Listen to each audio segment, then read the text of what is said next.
አስደንጋጭ የዶናልድ ትራምፕ መግለጫ ትግራይ ክልልን ለመገንጠል ከፍተኛ ስራ እየተሰራ ነው ሲል ሹም ተንቤን ፓርቲ ገለጸ። የቬንዙዌላው ኒኮላስ ማዱሮ በአሜሪካ ዴልታ ልዩ ኃይል ወታደሮች በቁጥጥር ስር መዋላቸው ተሰማ።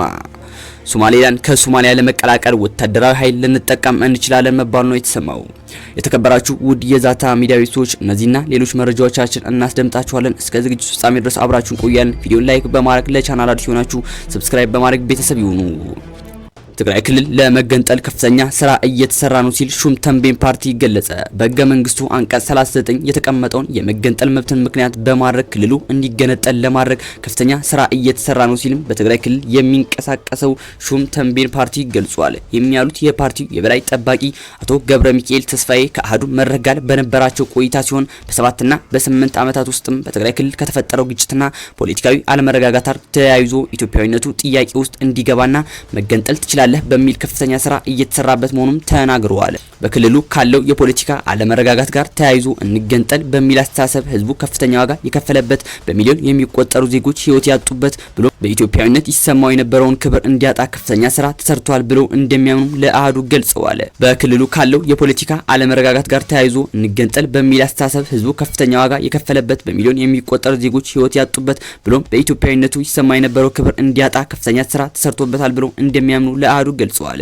የክልሉ ህዝብ ለኢትዮጵያ ከፍተኛ ሚና የተጫወተ በመሆኑም ባለው የፖለቲካ አለመረጋጋት ምክንያት ትግራይ እንድትገነጠል ለማድረግ የሚሰራው ስራ መቆም እንዳለበትና በህገ መንግስቱ የተቀመጠው የመገንጠል መብት አጥብቀው እንደሚቃወሙ ተናግረዋል። ኒኮላስ ማዱሮ በአሜሪካ ዴልታ ልዩ ኃይል ወታደሮች በቁጥጥር ስር መዋላቸው ሲቢኤስ ኒውስ ዘገበ።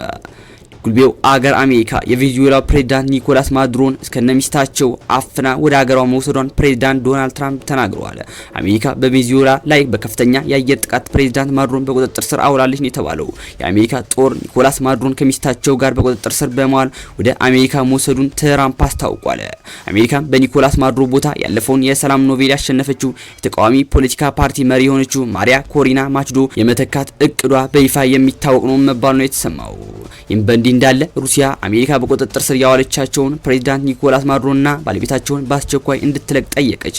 ታህሳስ 28 2018 ዓ.ም የቬንዙዌላው የቅርብ የፖለቲካ አጋር የሆነችው ሩሲያ አሜሪካ በቁጥጥር ስር ያዋለቻቸውን ፕሬዝዳንት ኒኮላስ ማዱሮና ባለቤታቸውን በአስቸኳይ እንድትለቅ ጠየቀች። የሩሲያው የውጭ ጉዳይ ሚኒስትር በጉዳዩ ላይ ባወጣው መግለጫ የአሜሪካን እርምጃ አጥብቆ ተቃውሟል። የቬንዙዌላው ፕሬዝዳንት ኒኮላስ ማዱሮ እና ባለቤታቸውን በአሜሪካ ውስጥ በቁጥጥር ስር መሆናቸው መረጋገጡን ተከትሎ የአሜሪካ አመራር የወሰደውን እርምጃ እንደገና እንዲያጤን አጥብቀን እናሳስባለን ያለው ሚኒስትሩ አሜሪካ በህጋዊ መንገድ የተመረጡትን የአንዱ ሉዓላዊ ሀገር ፕሬዝዳንት እና ባለቤታቸውን በአስቸኳይ እንድትልክ ጥሪ አቅርበዋል። ሶማሌላንድን ከሶማሊያ ለመቀላቀል ወታደራዊ ኃይል ልንጠቀም እንችላለን። የሶማሊያው ፕሬዝዳንት ሐሰን መሐመድ መንግስታቸውን እስራኤል ለሶማሌላንድ የሰጠችውን እውቅና ለመመከት ሶማሌላንድን በተጨባጭ ከሶማሊያ ለመቀላቀል ወታደራዊ ኃይል ሊጠቀም እንደሚችል አስጠነቀቁ። ፕሬዝዳንት መሐመድ ሶማሊያ ከእስራኤል ለሶማሌላንድ በሰጠችው እውቅና ብሔራዊ ደህንነቷን አደጋ ላይ ከወደቀ ኃይል መጠቀም አንደኛው አማራጭ ይሆናል በማለትም ተናግረዋል። ፕሬዝዳንት መሐመድም አክሎ ሶማሌላንድ ከእስራኤል ላገኘችው እውቅና በምላሹ ለእስራኤል ወታደራዊ ጦር ሰፈር ለመስጠት እንደተስማማችም ደርሰንበታል በማለት ከቀናት በፊት መናገራቸው አይዘነጋም።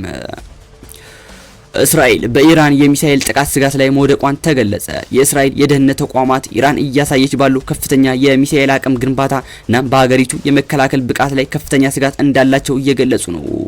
የመከላከያ አቅም ጥያቄም እስራኤል ከኢራን ጋር ሊከሰት በሚችል ቀጣይ ዙር ጦርነት ራሷን የመከላከል ብቃቷ እናም አሜሪካ ድጋፍ ላይ ያላት እምነት እየቀነሰ መምጣቱ ዘ ታይምስ ኦፍ እስራኤል ዘግቧል። ይህም በእንዲህ እንዳለ የሚሳኤል ስጋት መጨመር ባለፈው ሰኔ ወር ላይ ከተካሄደው የ12 ቀናት ጦርነት በኋላ የኢራን የሚሳኤል ስጋት ካለፈው በበለጠ ሁኔታ መጨመር ነው የተመላከተው።